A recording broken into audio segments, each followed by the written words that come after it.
नमस्कार, NMF news देख रहे हैं आप। मैं हूं आपके साथ अभिषेक पुंडीर। सदन हो, सड़क हो या फिर चुनावी मंच हो, उत्तर प्रदेश की सत्ता संभाल रहे योगी आदित्यनाथ जब दहाड़ते हैं तो उनकी दहाड़ के एक एक शब्द जहां मीडिया की सुर्खियां बन जाते हैं तो वहीं विरोधियों में भी खलबली मच जाती है। आज हम आपको दिखाएंगे सीएम योगी के ऐसे ही 5 बयान जिसने साल 2023 में मीडिया से लेकर सोशल मीडिया तक खूब तहलका मचाया।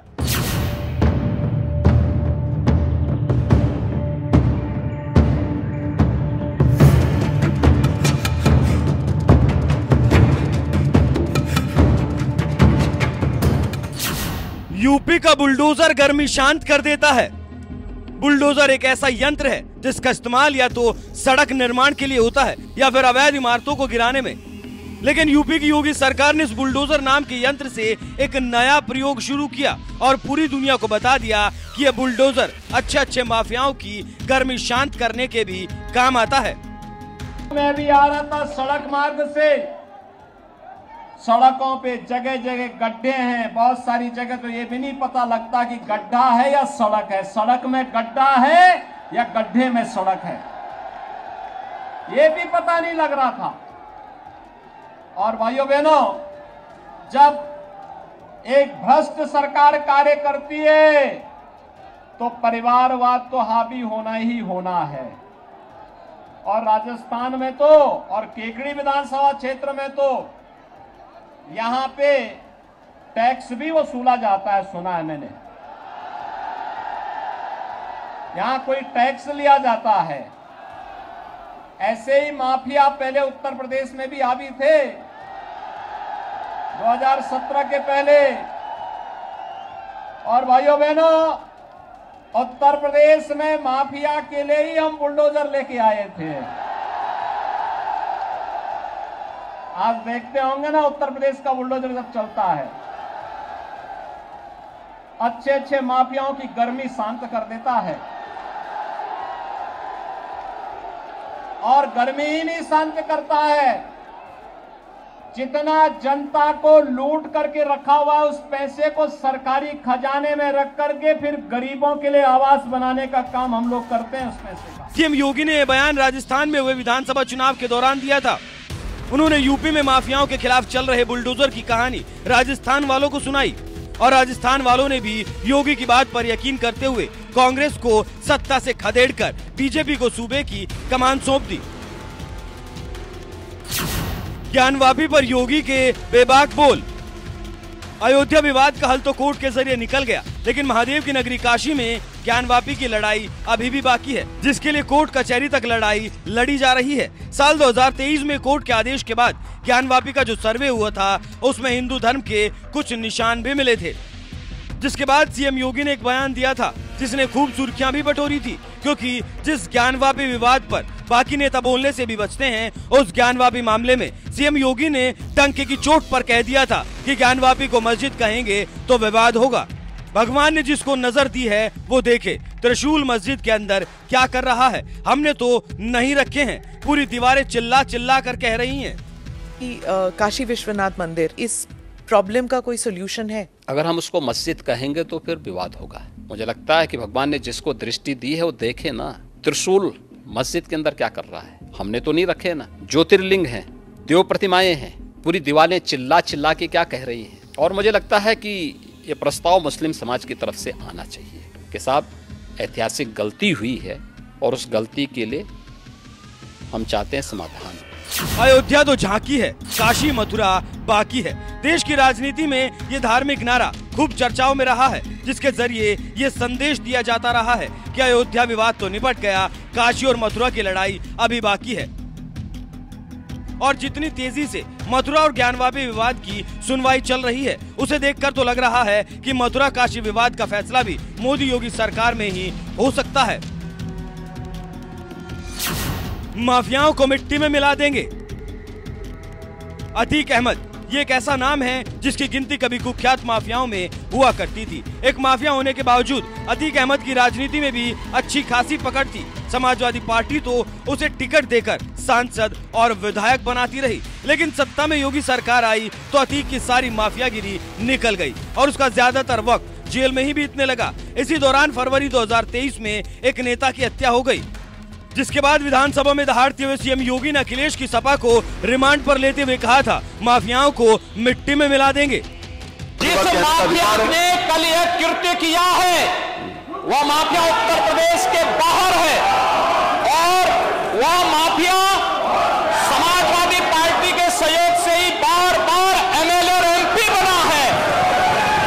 ये सच नहीं कि 1996 में इलाहाबाद वेस्ट से वह माफिया समाजवादी पार्टी की सरकार के सहयोग से, इन पार्टी के सहयोग से एमएलए बना था। और यही नहीं, 2004 में भी वह माफिया 2004 में भी वह माफिया इन्हीं लोगों के सहयोग से एमपी बना था। और फिर 2009 में उस माफिया को सांसद बनाने का भी कुख्यात कार्य इन्होंने ही किया था। ये लोग चोरी और सीना चोरी करने का काम कर रहे हैं। और मैं फिर इस बात को कह रहा हूं कि माफिया कोई भी हो, सरकार की जीरो टॉलरेंस की नीति है और उन माफियाओं के खिलाफ मिट्टी में मिलाने का काम उनको हमारी सरकार करेगी, पूरी मजबूती के साथ उनसे निपटने का कार्य करेगी। सीएम योगी ने फरवरी 2023 में माफिया अतीक अहमद को मिट्टी में मिलाने की बात कही थी और करीब 3 महीने बाद ही 15 अप्रैल 2023 को ही जिला प्रयागराज में अतीक अहमद की गोली मारकर हत्या कर दी गई। अतीक के साथ साथ उसके भाई अशरफ को भी शूटरों ने मौत के घाट उतार दिया था। इस तरह से अतीक का चैप्टर क्लोज हो गया। भूमाफियाओं की क्या आरती उतारूं? जब से योगी ने यूपी की सत्ता संभाली है, गुंडे बदमाशों और माफियाओं के खिलाफ कोई रहम नहीं दिखा रहे। यहाँ तक कि जिला प्रयागराज में तो सरकार ने सबसे पहले माफिया अतीक अहमद के कब्जे पर बुलडोजर चलवाकर सरकारी जमीन छुड़ाई और फिर उसी जमीन पर गरीबों के लिए मकान भी बनवा दिए। जब सवाल उठा कि किसी का घर क्यों तोड़ना चाहिए, जिस पर योगी ने भी बेबाक जवाब दिया कि भूमाफियाओं की क्या आरती उतारूं। जैसे आपके प्रदेश में 19% मुसलमान पॉपुलेशन है और कई लोग कहते हैं, उस समुदाय के लोग कहते हैं कि आप वो बुलडोजर को उनके घरों को तोड़ने में इस्तेमाल करते हैं। कोई निर्दोष मुस्लिम आके बता दे कि मैं निर्दोष था, मेरे साथ अन्याय हुआ है, कोई बता दे, कोई नहीं बोल सकता। और फिर न्यायपालिका तो सबके लिए खुली है ना। पर जैसे अगर किसी ने कानून तोड़ा है, जैसे माफिया के लोग हैं, पर उनका घर तोड़ना क्यों जरूरी पड़ गया? नहीं, अगर किसी ने सरकारी संपत्ति पे कब्जा किया है तो उसके लिए क्या करूं? आरती लेके जाऊं, थाली सजाऊं उनकी, जो अब तक होता था। उत्तर प्रदेश की जनता क्या चाहती है? उत्तर प्रदेश की जनता यही चाहती थी कि उनको सुरक्षा मिले और इन गुंडा तत्वों पर, इन माफियाज पर सख्ती हो। बीजेपी को प्राप्त जनादेश इस शक्ति की ओर लगातार इशारा करती है, आम पब्लिक के सेंटिमेंट को इसके साथ जोड़ती है। 19 से 20% आबादी हो या 100% आबादी, कानून का राज सबके हित में है और वही समृद्धि का मार्ग भी आगे बढ़ाएगी, वही प्रदेश में एम्प्लॉयमेंट जनरेट करेगी, वही प्रदेश की बेटियों को सुरक्षित करेगा। और यही उत्तर प्रदेश के अंदर किया। योगी के सत्ता में आने के बाद पहली बार ये चलन शुरू हुआ कि भूमाफियाओं के अवैध कब्जे पर बुलडोजर चलवा दिया जाता है। योगी सरकार के इस बुलडोजर का ही असर है कि साल 2023 में माफियाओं के कब्जे से 2.5 अरब की संपत्ति जब्त की गई और ये सिलसिला तब तक चलता रहेगा जब तक यूपी की सत्ता में योगी आदित्यनाथ रहेंगे। विरोधियों को बताई राम मंदिर उद्घाटन की तारीख। एक वक्त था जब राम मंदिर विवाद कोर्ट में चल रहा था और बीजेपी जब कहा करती थी कसम राम की खाते हैं, राम लला हम आएंगे, मंदिर वहीं बनाएंगे, तो विरोधी नेता मजाक उड़ाया करते थे कि राम लला हम आएंगे, मंदिर वहीं बनाएंगे, लेकिन तारीख नहीं बताएंगे। ऐसे विरोधियों को अब जाकर जवाब मिला है जब अयोध्या में भव्य राम मंदिर का निर्माण भी हो रहा है और खुद सीएम योगी ने विरोधियों को डंके की चोट पर राम मंदिर के उद्घाटन की तारीख भी बता दी। सीएम योगी ने यह बयान छत्तीसगढ़ विधानसभा चुनाव के दौरान दिया था। ये वही छत्तीसगढ़ है जहां भगवान राम का ननिहाल है और इसी ननिहाल से सीएम योगी ने विरोधियों को राम मंदिर के उद्घाटन की तारीख भी बता दी थी। हम लोगों को कहते थे, पहले लोग की भाजपा के लोग कहते तो हैं कि रामलला हम आएंगे, मंदिर वहीं बनाएंगे, और फिर कहते थे तारीख नहीं बताएंगे। लेकिन हमने तो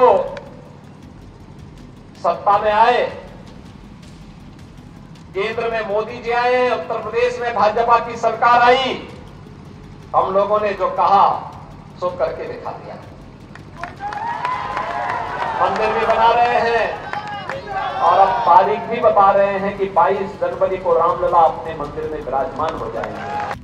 यानी 22 जनवरी को राम मंदिर का उद्घाटन होने जा रहा है, जिसके लिए मोदी योगी सरकार भव्य तैयारियां कर रही है और विरोधियों को भी उद्घाटन समारोह में शामिल होने के लिए बुलाया गया है। अब देखना यह है कि सोनिया गांधी, मल्लिकार्जुन खड़गे जैसे कांग्रेसी नेता जाते हैं या फिर नहीं। बहरहाल साल 2023 में दिए गए योगी के इन 5 बयानों में आपको सबसे दमदार बयान कौन सा लगा? अपनी राय हमें कमेंट कर जरूर बताएं।